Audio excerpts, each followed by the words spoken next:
Well, hi, welcome to Greener Cody's first Facebook live question and answer.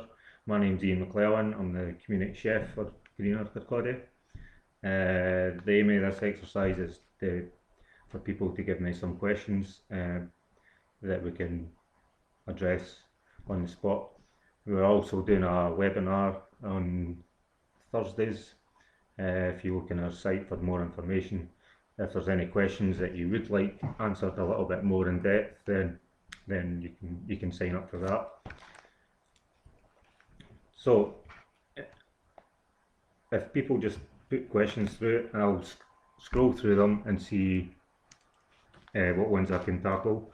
We might not be able to do every one, but I've got a few questions that people have put forward already, so we'll start with them. I've got a question for Jimmy. He's for Kirkcaldy.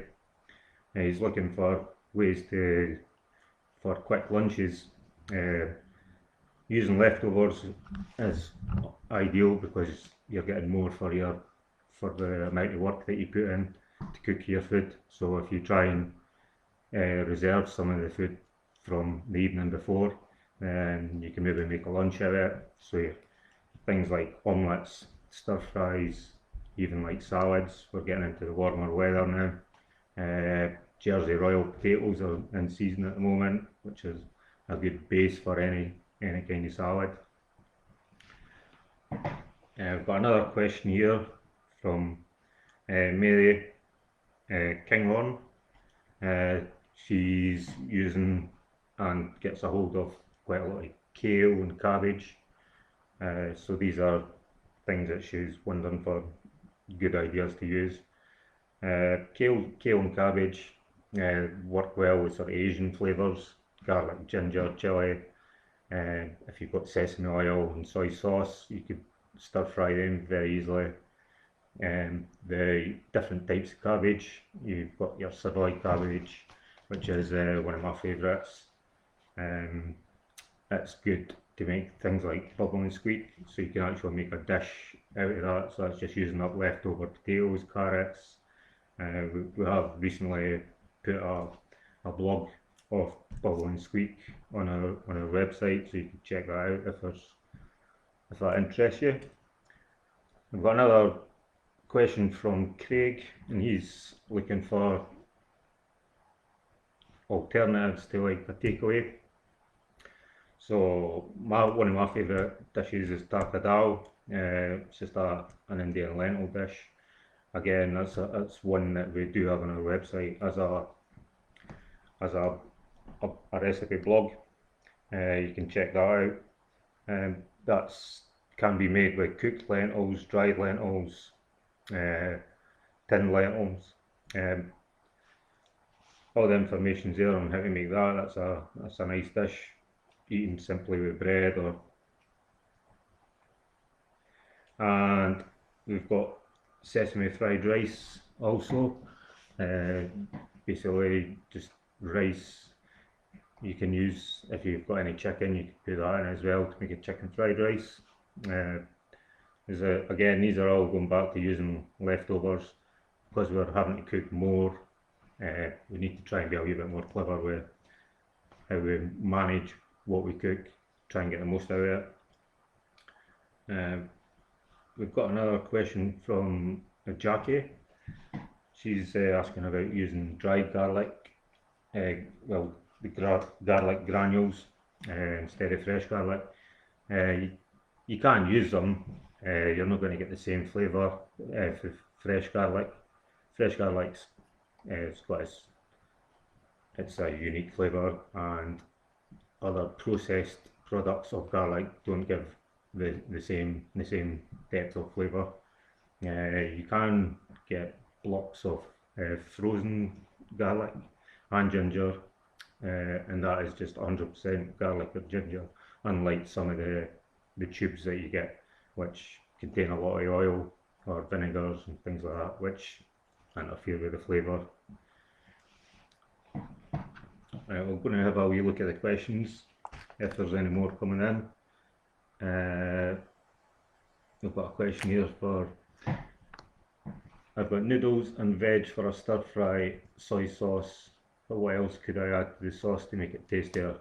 One of the greatest spices for that, I think, is Chinese five spice. It can also just be referred to as Chinese seasoning. It's a blend. I can't remember off the top of my head exactly what spices go in it, but it's delicious. It'll be a familiar flavour that into a stir fry is amazing. Also using sesame oil, if you've got toasted sesame oil, that really does add to the flavour of the stir fries. So we're looking for any more questions.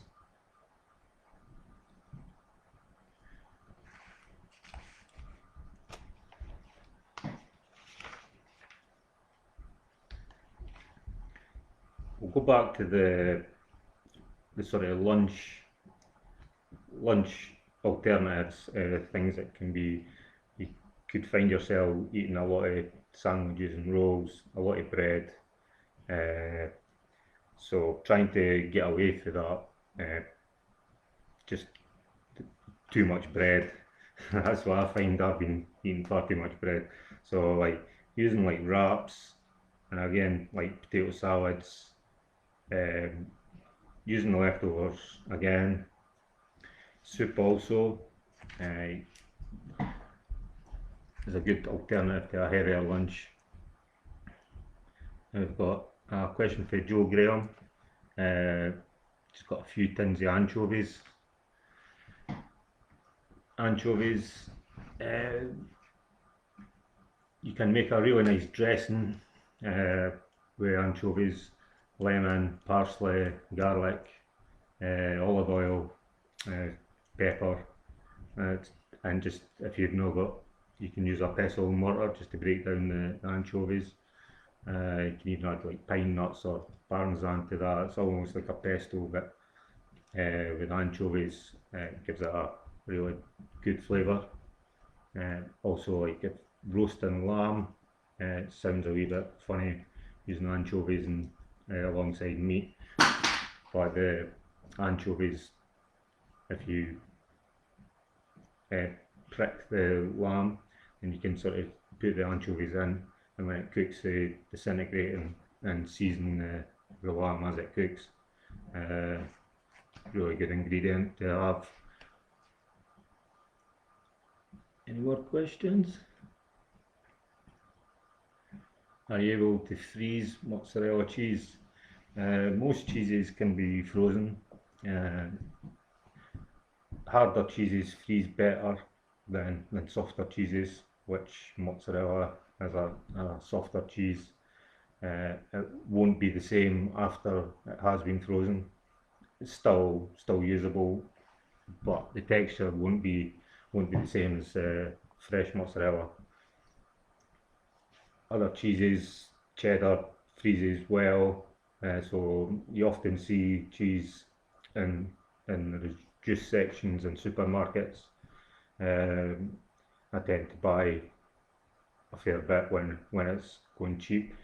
Cheese doesn't really have a use by date, just need to really look at it and make sure it's okay, but freezing it makes sure that it lasts a lot longer.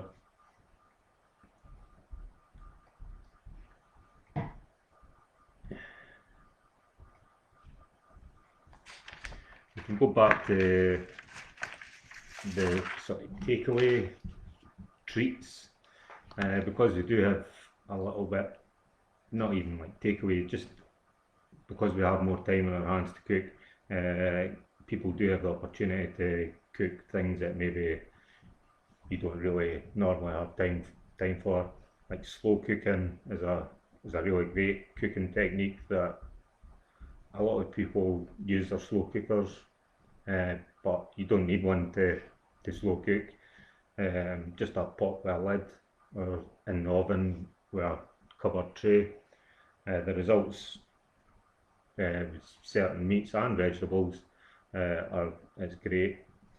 The longer cooking develops a lot of flavours, and if you are adding more flavours there, it certainly brings out more.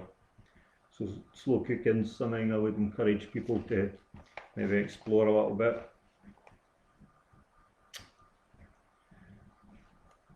Addressing the shortage of certain ingredients and using alternatives.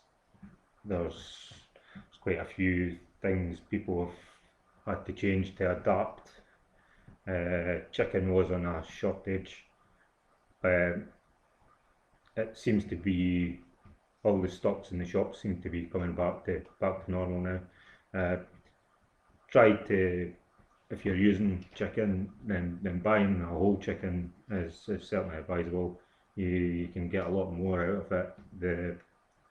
Making a stock for the bones, which can be used in sauces, soups, at a later date, and it means you'll have a lot more meat than if you just buy a couple of chicken breasts, cook them and eat them.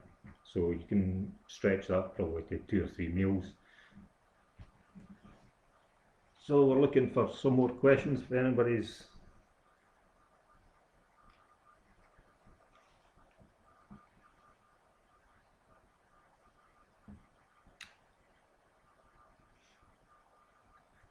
So we can maybe talk about like some of the spices. That was one of the questions, that if what spices you could have in your cupboard. Ones that tend to have more than one purpose. Things like ground cumin. It's a very versatile spice. You use Mexican cooking, Indian cooking, South American. It's really diverse, and there's a lot of recipes that can be made using that. The Chinese spice, I'll go back to that one because it's one of my favourites. Using that with pork or vegetables, even with kale and the cabbage in a stir fry. It's brilliant. Cajun spice is another one that's quite adaptable to meat, fish, vegetables, to make sauces. We've got another question for Jo Graham. She's got loads of porridge oats and rosemary. An idea for savoury flapjacks, but don't want to use cheese. Savoury flapjacks, you would still be looking to use like honey and butter.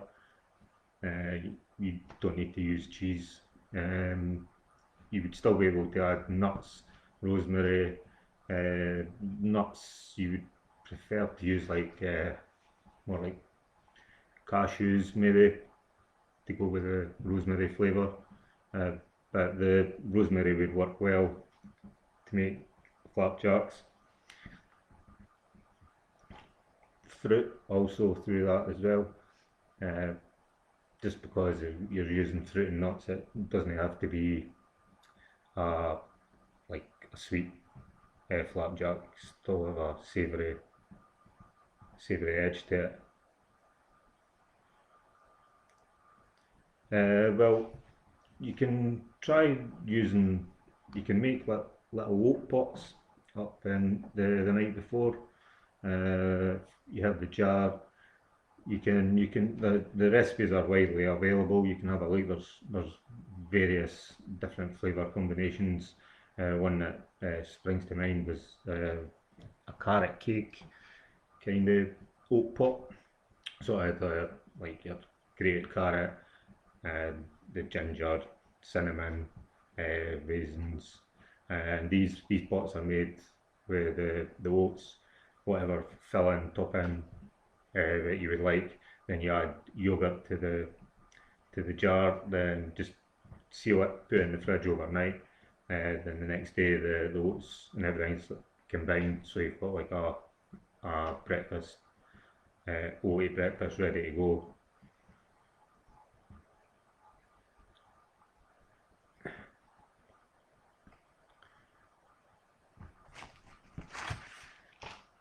Right.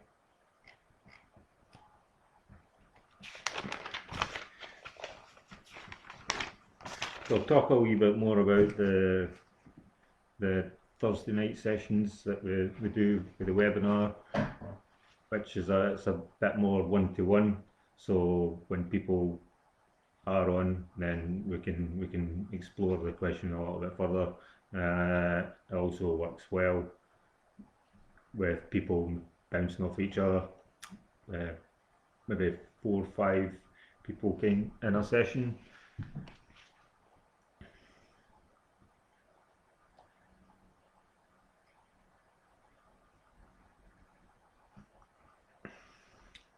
So we could do, there must be some more questions out there.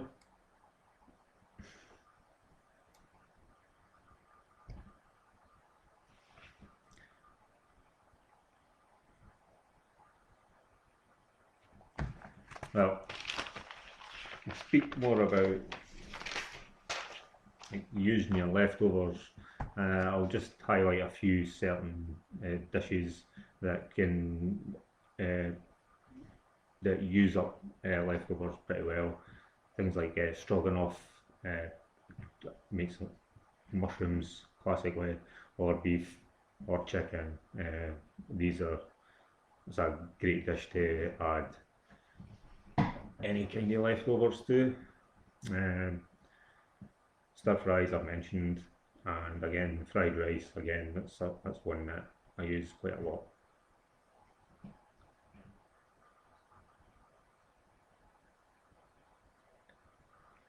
That's the link's just been sent up for an Eventbrite. That's where you could check out our webinar sessions.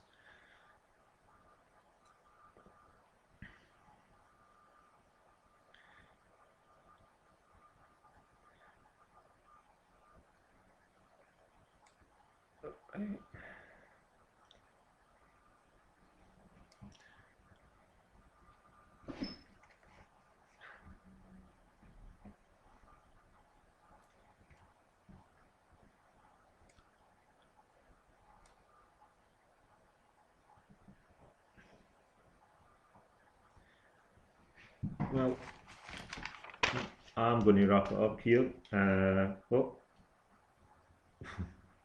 I've just had a wee message for somebody. Gordon,